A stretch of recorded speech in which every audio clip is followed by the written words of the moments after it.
In this video I'm going to illustrate how to carry out a binary logistic regression using SPSS. Binary logistic regression is utilized when you have a categorical dependent variable that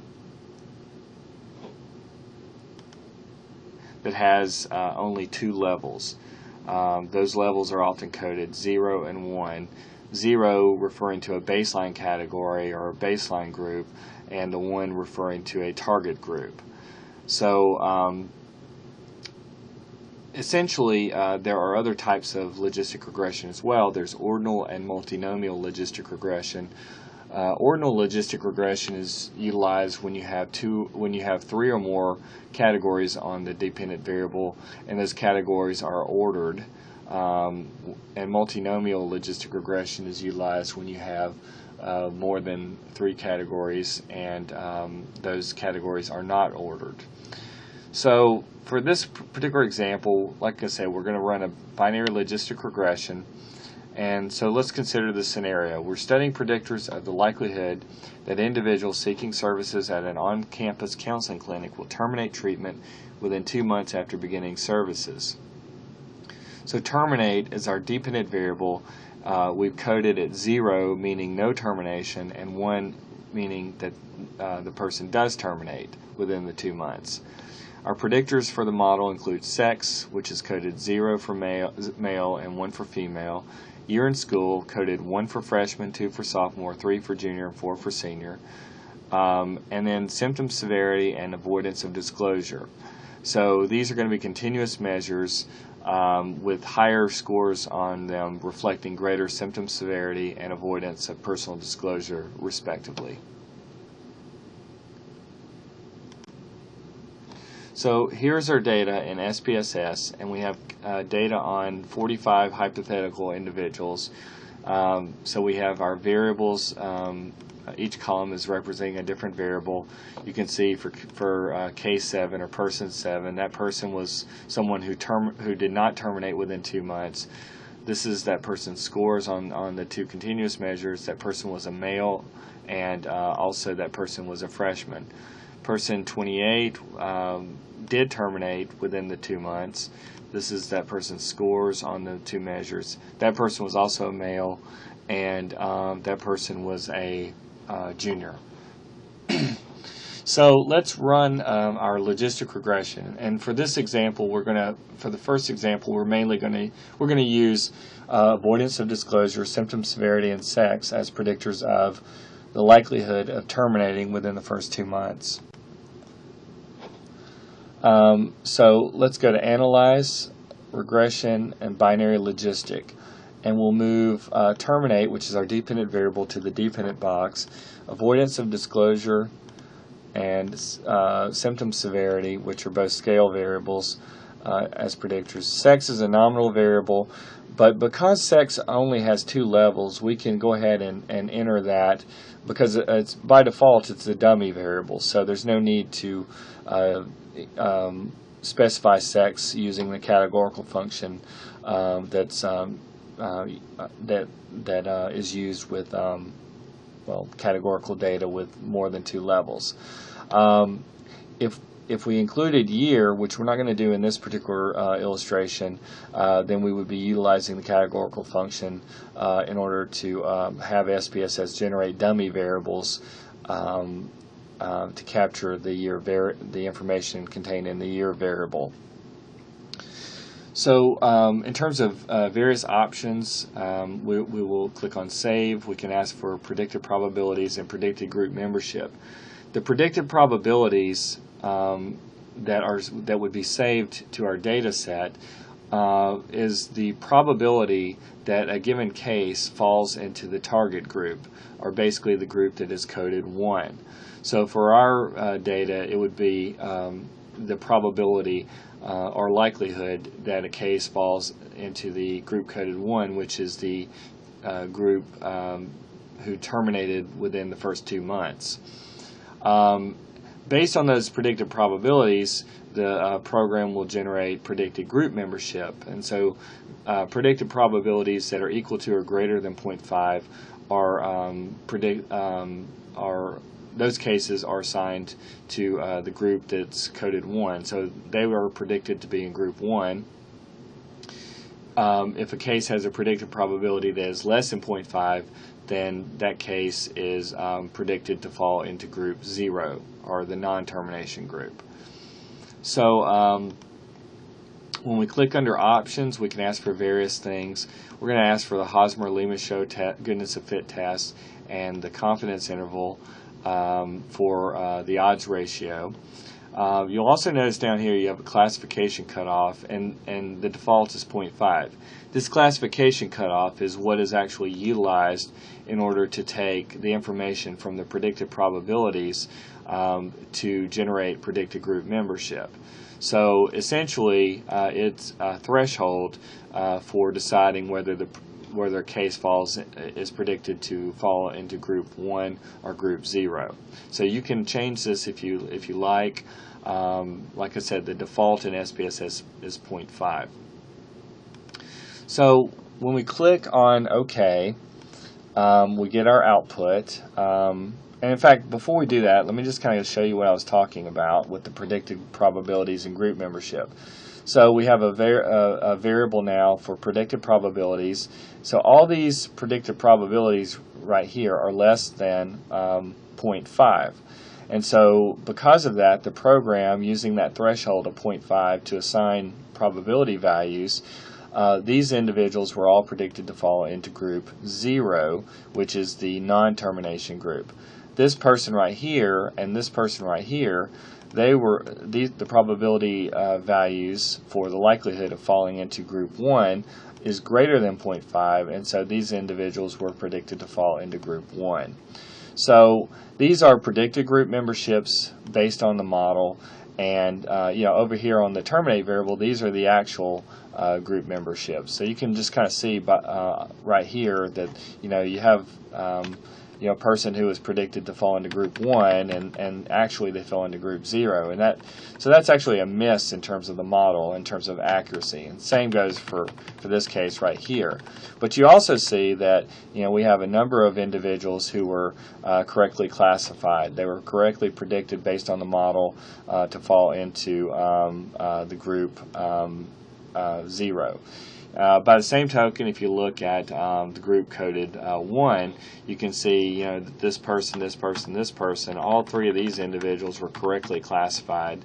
You can see that this person right here was incorrectly classified based on the model. So, but in large part, it looks like just kind of eyeballing the predicted values and the predicted group memberships. It looks like that we have decent prediction taking place, but it's usually better to kind of discuss that using more summary measures.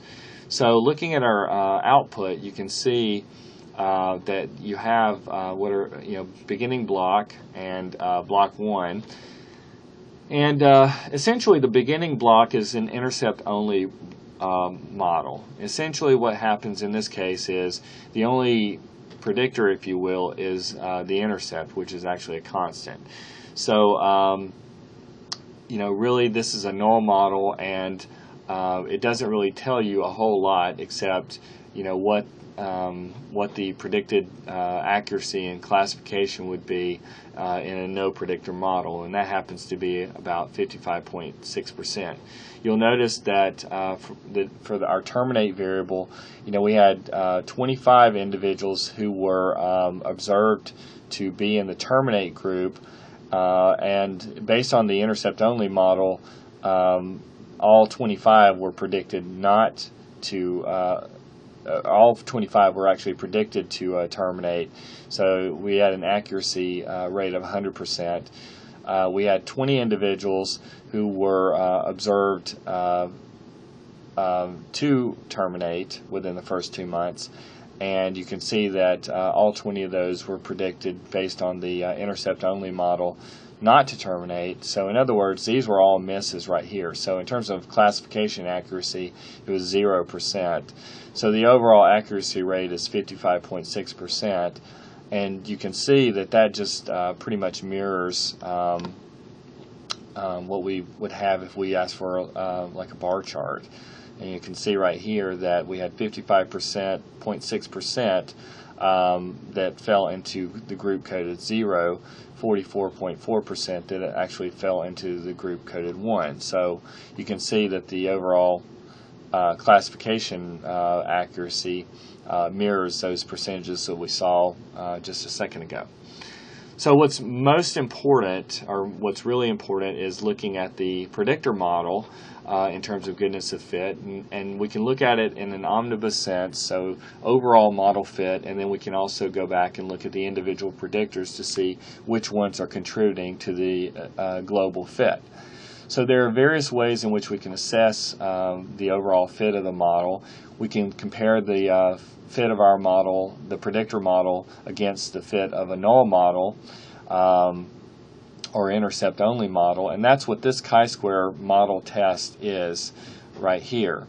So if this chi-square value is statistically significant, we would interpret this to mean that our prediction model fits significantly better to the data than a null model with no predictors. So from that standpoint, we're comparing our predictor model against a null model, and if this is significant, then we have a significant improvement in fit. Then we have some descriptive fit statistics. We have the -2 log likelihood, Cox and Snell R-square, and Nagel-Kirke R-square. The -2 log likelihood, generally speaking, what you're looking for are lower values, and just kind of eyeballing this by itself, it doesn't really tell you a whole lot in terms of in any kind of absolute sense how good a fit we actually have. This is actually probably more useful from a comparative standpoint if we're comparing different models. But the Cox and Snell and the Nagel-Kirke R-square values are what are referred to as pseudo R-squares. So, and what they're designed to do is to represent sort of an analogy to the R-square value that we have in least squares regression. So, if you look at these values right here, we might say, well, and if you multiply them by 100%, we might say, well, our model, our predictors are explaining roughly 47 to 62.9% of the variation. The thing to note is that the Cox and Snell doesn't have an upper limit of 1 like you have with the R-square value. So the Nagel-Kirke R-square actually does range between 0 and 1. So you want to keep that in mind. And also, again, these R-square values are pseudo R-squares, so it's to kind of give us an analogy to the R-square that we have in traditional least squares regression. Now, another option, which Tabachnik and Fidel talk about in their textbook, which I actually like a lot, is essentially to compute a phi coefficient and square it. And basically a phi coefficient is just a correlation coefficient, or the correlation between two dichotomous variables. So if you square that value, then you end up with an R-square value, and then you can talk about the proportion of overlap or shared variation between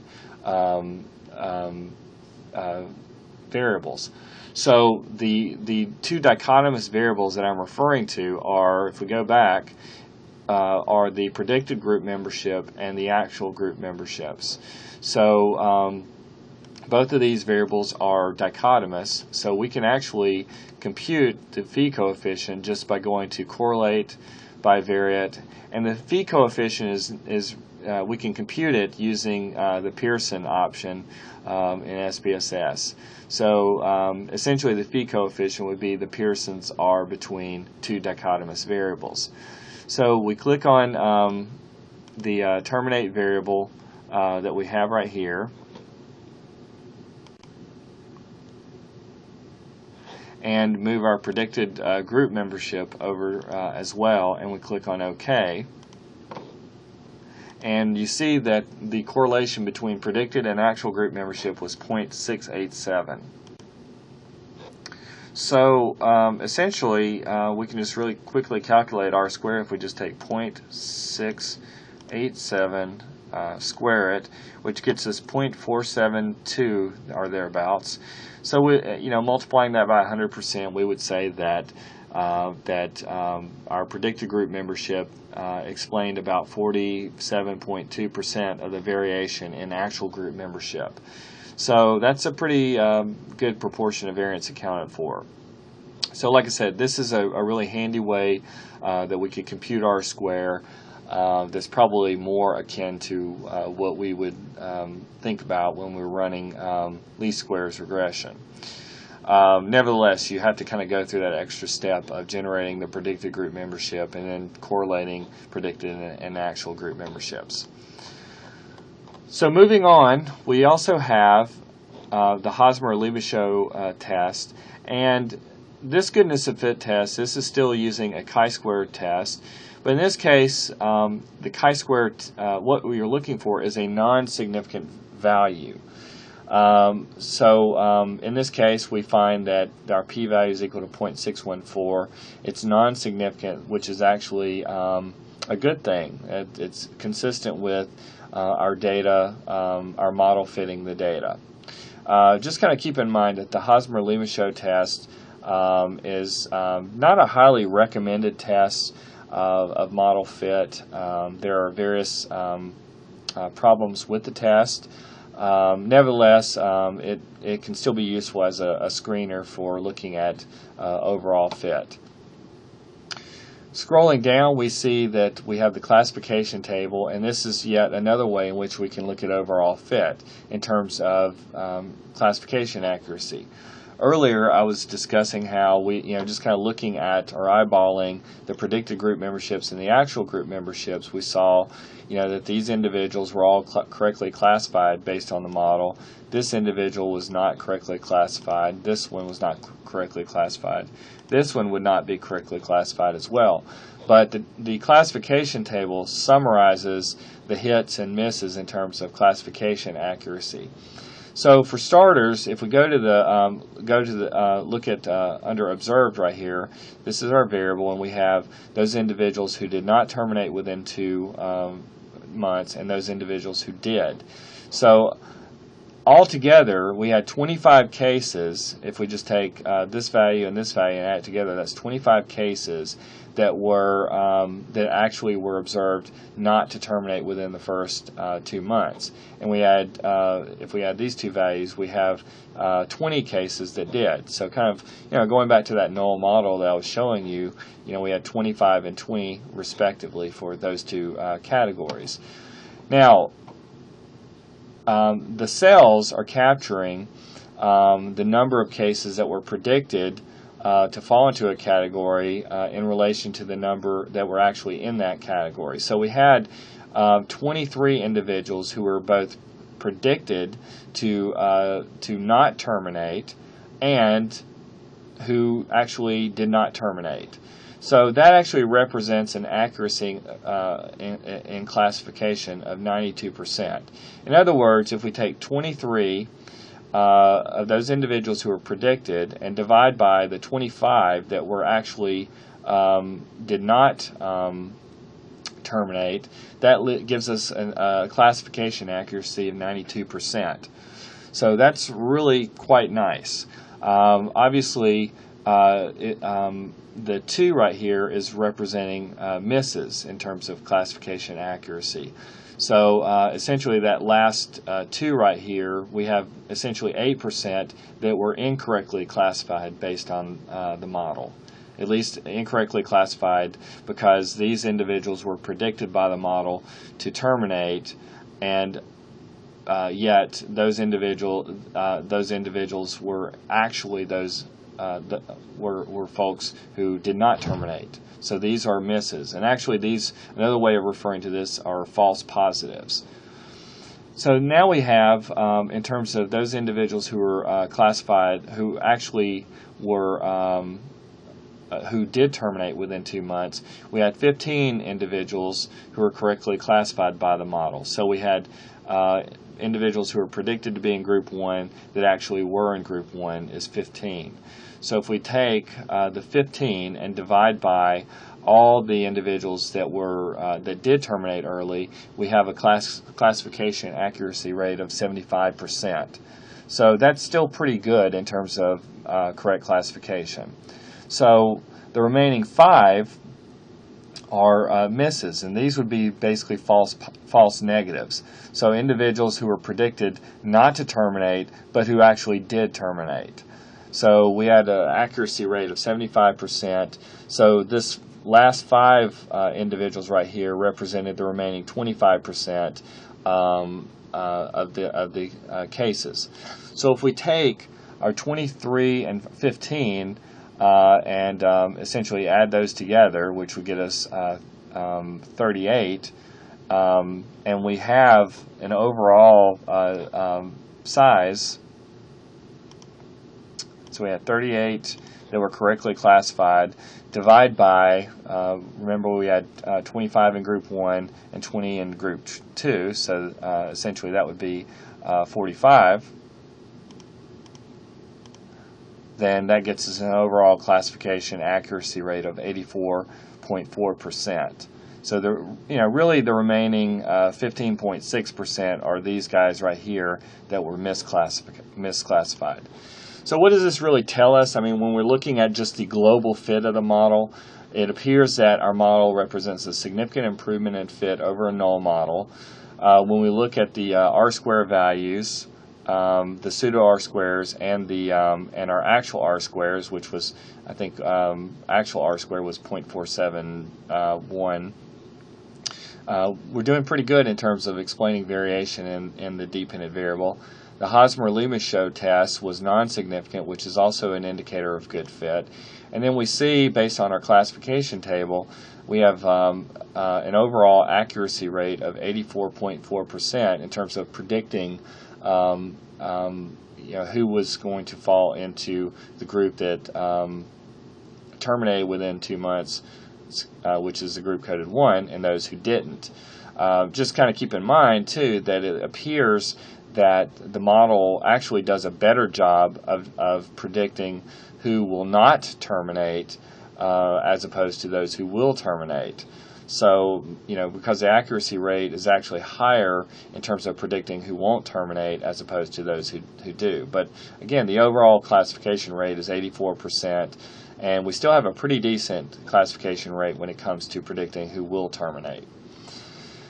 So looking beyond just the global fit of the model, we can also look at the individual predictors and determine which seem to be doing most of the work in terms of helping us with our classification accuracy and our overall model fit. So these are the regression coefficients, and basically they're interpreted as a change in log odds or logits for every 1 unit change or increase on predictor variables. And so, we can actually convert logits into probabilities, meaning that, essentially you could, even though we're referring more specifically in terms of change in log odds or logits as a function of change on the predictors, basically a positive value is meaning that as scores increase on the predictor, the probability of falling into the target group coded 1 is increasing. If you look and you find a negative coefficient, that's essentially telling us that as scores are increasing on the predictor, that we're having decreasing likelihood of a case falling into the target group. So, and we have significance tests, basically Wald chi-square tests or significance tests for each of these effects. So looking at the avoidance of disclosure measure, we would interpret the regression coefficient to mean for every 1 raw score unit increase on avoidance of disclosure, we have an increased likelihood that the person terminates within the first 2 months. And more specifically, the log odds of falling into the terminate group is increasing by 0.354. And we see that predictor is statistically significant.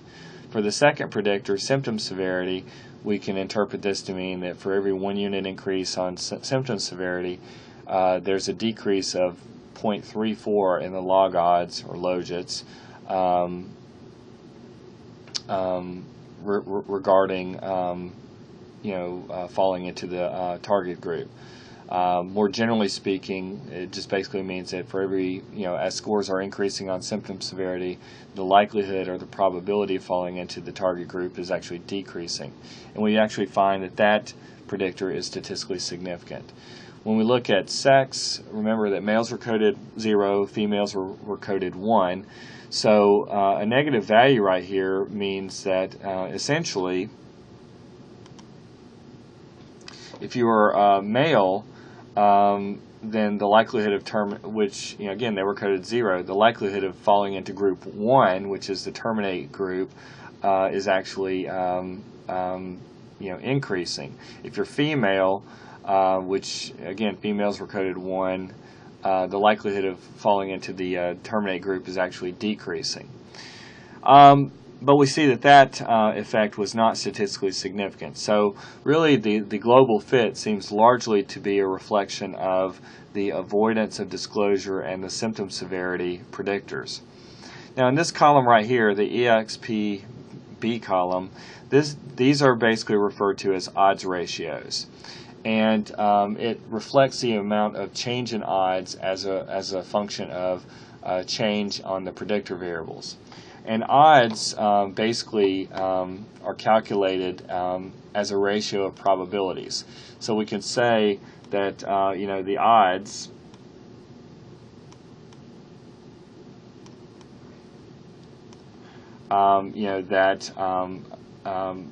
that a person has a score, a dependent variable score equal to 1, meaning that they terminate, is essentially a ratio of the probability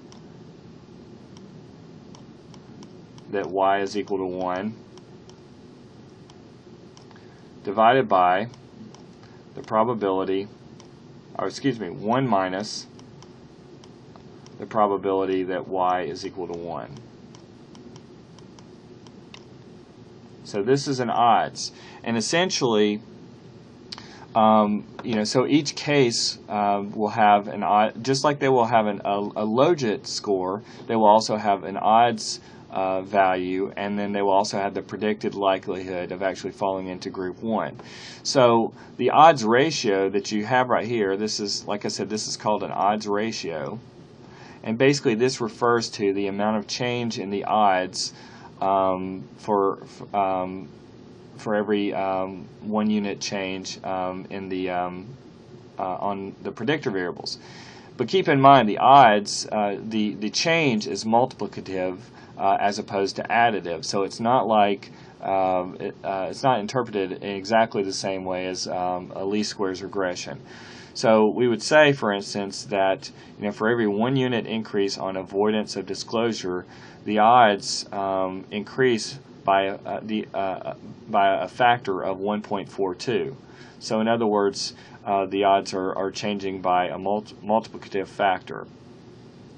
So for symptom severity, we could say then that for every 1 unit increase on this variable, the odds are changing by a factor of 0.711.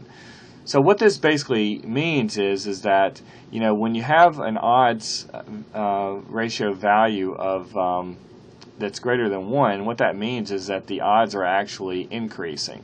So the odds are increasing for every unit change on the predictor variable.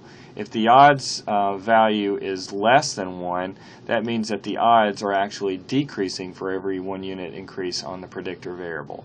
So it's decreasing by a factor of, I'll just say multiplied by a factor of 0.711. Here, the odds are being multiplied by a factor of 1.425.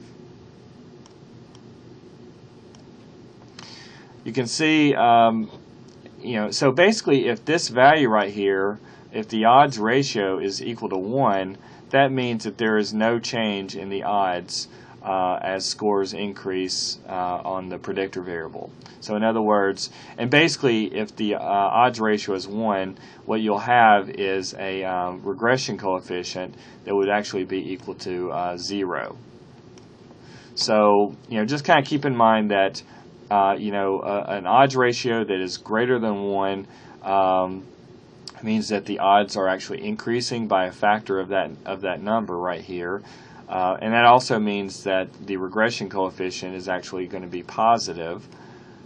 If the odds ratio is less than 1, then what that means is that the odds are decreasing, and what you'll see in that case is a regression coefficient that is actually a negative value. And if the odds are actually equal to 0, you would have a regression coefficient that's actually equal to 0. I mean, excuse me, an odds ratio that's equal to 1. That would mean that you would have a regression coefficient with an odds that is actually equal to 0. The other thing to kind of note too, we also requested a 95% confidence interval for the odds ratio. So essentially, you can interpret it this way: if the odds ratio that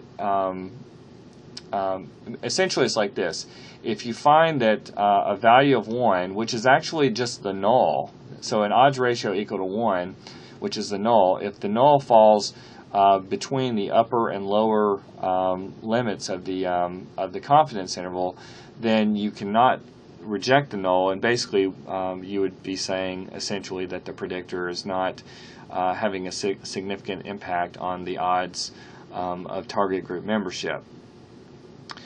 If 1 falls outside of the upper and lower bound of the interval, then you would interpret that predictor to be significant as well. So in this case, you can see that 1 does not fall between the lower and upper bound here, so you can see that we have a significant change in odds for every unit increase on avoidance of disclosure. Here you can see that we have that 1 does not fall within this interval right here. So you can see we have a significant decrease in the odds as scores increase on the predictor variable. But here we see that 1 does fall within this interval, and so that would mean that the predictor is not a significant contributor in the model.